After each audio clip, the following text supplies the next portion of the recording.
Hello! Magandang araw muli sa inyo. Another episode na naman tayo. So today, gagawa tayo ng guyabano malunggay shake. So what I have here, honey. So ito yung magiging natural sweetener natin.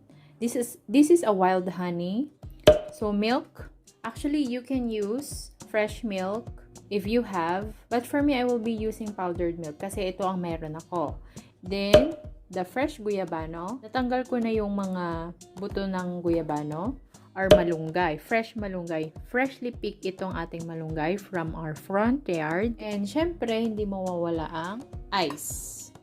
Very simple lang naman ang paggawa nitong guyabano malunggay shake kasi na-prepare na natin yung mga ingredients na ating kailangan.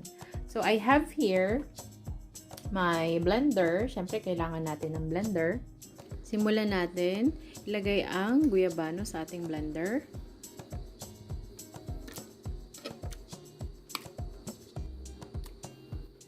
Then, ang ating powdered milk. Malunggay.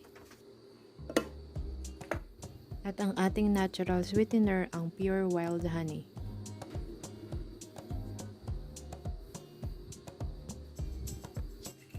Then, ang ating tube ice, hindi mawawala. Pwede nga pala kayo magdagdag ng konting tubig kung gusto ninyo.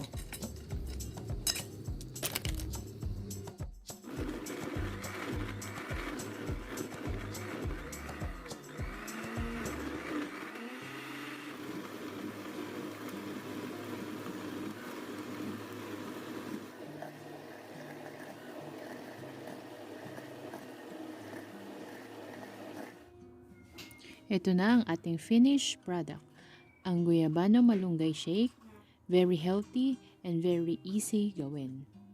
Syempre, at the end of every part, hindi mawawala ang taste test. Tikman na natin.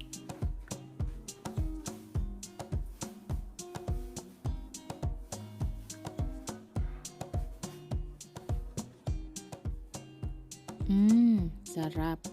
Sarap siya guys, saktong-sakto yung lasa niya.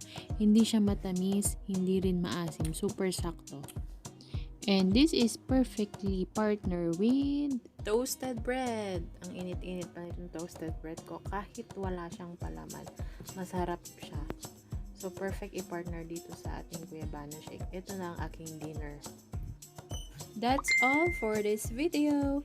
Thank you for watching. Please don't forget to click the subscribe button and the notification bell para updated kayo sa mga susunod kong uploads. Thank you!